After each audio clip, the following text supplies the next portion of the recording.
Hi, my name is Andrew Quarrie, and I am the founder of Jurnid, and you're watching Tech Talk.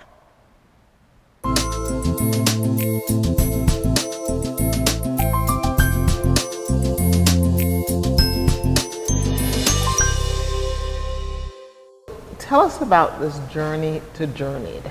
How did you get started? How did you create this platform to connect storytellers with those that are seeking information? So Jurnid started out essentially as a project that, saw an opportunity with the journalism industry, and essentially what was happening which basically was a downturn in full-time journalists being hired by most of these news outlets and publications. So basically Jurnid started out as a way of facilitating the connection of the storytellers with brands and businesses. So describe for me then, how are you identifying both those content seekers who are saying, okay, this is what I need for whether it be a magazine, a blog, or whatever it may be. How are they finding you to know that this is the place where I can come to find writers with various skills and talents and languages and content? So how are you identifying them to be able to get them to, is it a subscription-based process? And could you describe that a little bit more? So our target market when it comes to the side that comes to look for content are PR firms, marketing agencies, advertising agencies, and enterprise level clients who have an internal team that also does marketing but needs to outsource or supplement their team for content. So Jurnid is subscription based, both on the side of the businesses who are looking for content. We allow, based upon an annual contract or subscription, you can access our database of providers at different levels and different tiers. But everyone starts with a free account.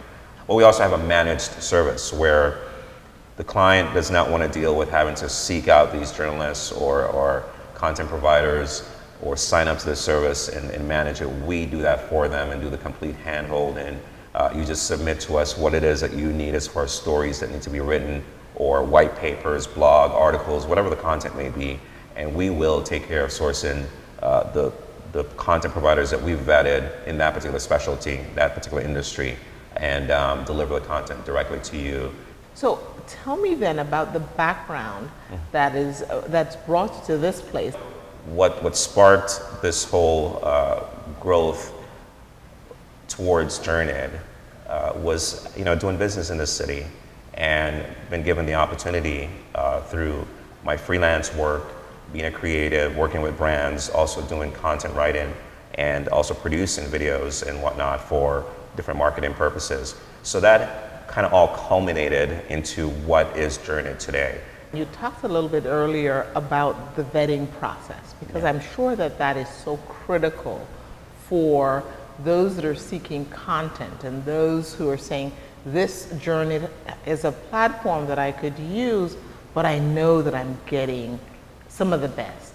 Having vetted quality talent is a big differentiator, say, from us, versus someone else that is within this particular space, because we want to make sure that we're not looking just about quantity, but rather quality as we grow. And of course, anyone can sign up now to the platform, but we have a way of giving you that extra badge or star that's saying that you've been verified, just like you would on most social networks. You will get a little verified badge.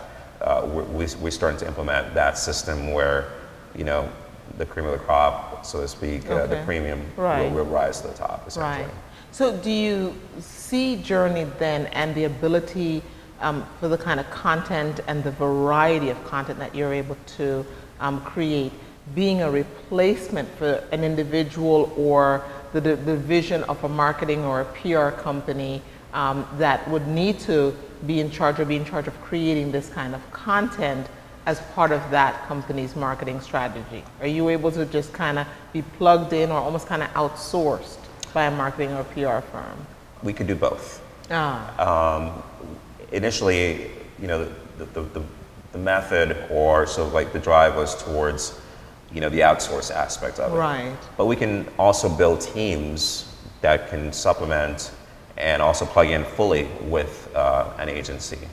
Great. So tell me some now about your Jurnid sessions. I'm interested in knowing about the Jurnid sessions, and what's the goal, and how are they supporting the mission of Jurnid? So I came up with the idea of Jurnid sessions almost right away as a way of engaging the offline community that I'm trying to build around Jurnid, the brand. Too many times we have online existence of businesses and startups, but we forget the human touch. And we need to offline some of that and make sure that there's a brand connection between what is happening virtually versus in the now and the real. And so I wanted to make sure that I could bridge that gap by establishing these Jurnid sessions. So without giving away your secrets, tell us a little bit about how do you plan to scale and sustain Jurnid? And what are some of the growth strategies that you're looking at for your company? We have opened out the platform so that anyone can register as a provider. You name basically what you can do, where you're located, and what proficiencies you have. Our growth strategy is really to go after more managed services, enterprise level clients, and focus heavily on those. And of course, we want to take care of everyone, not just our enterprise level clients, but make it very easy for even the small businesses to go in and find content if they need, and build for them as well, a network through which they can distribute their content as well.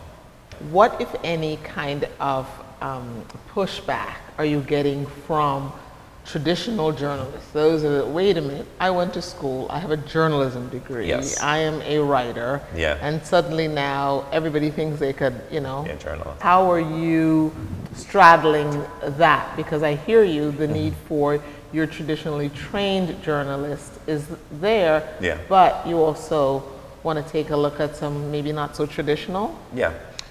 Yes, sometimes you get pushback from the traditionalists, who feel journalism should be separated from, say, marketing content, and a journalist should not be working with companies that they possibly could write a story, a really bad story about, not necessarily bad, but a revealing story about the next day. And so, yes, ethics comes into play, and the journalists have to police themselves on that. The reality is that the industry has changed as far as the business is concerned. That's why Jurnid exists. Now you see journalists and you look at their portfolio and they've written for like 10 different publications. I believe that there's room for both. What we try to do is target the freelance journalists because we know they can go out and do research really well. They can be more grammatically correct, not always, but we're gunning for a higher quality provider, and those who have these kind of skill sets are very appealing to us and appealing to the brands that want to hire us to take care of their content needs as well. Okay, wonderful.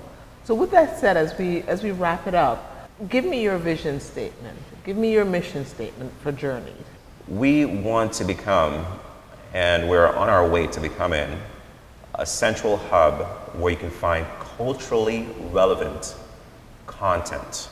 Okay, storytellers, from around the world gather in this one place where brands, businesses, even nonprofits can connect and make it a hub where they can source their content and push out to the world whatever their impact is going to be. Because at the end of the day, words do fill us. Words do drive us. Words help us to take decisions and make decisions. And we can impact so many areas of our lives with that. Thank you so much, Andrew. This has been a wonderful conversation. We wish you all the best. It sounds like it is a wonderful platform, and we understand the need for storytelling. We certainly can appreciate that, and we thank you for your time sharing that with us. No, absolutely. Thank you so much for having me. I really appreciate it. Thank you.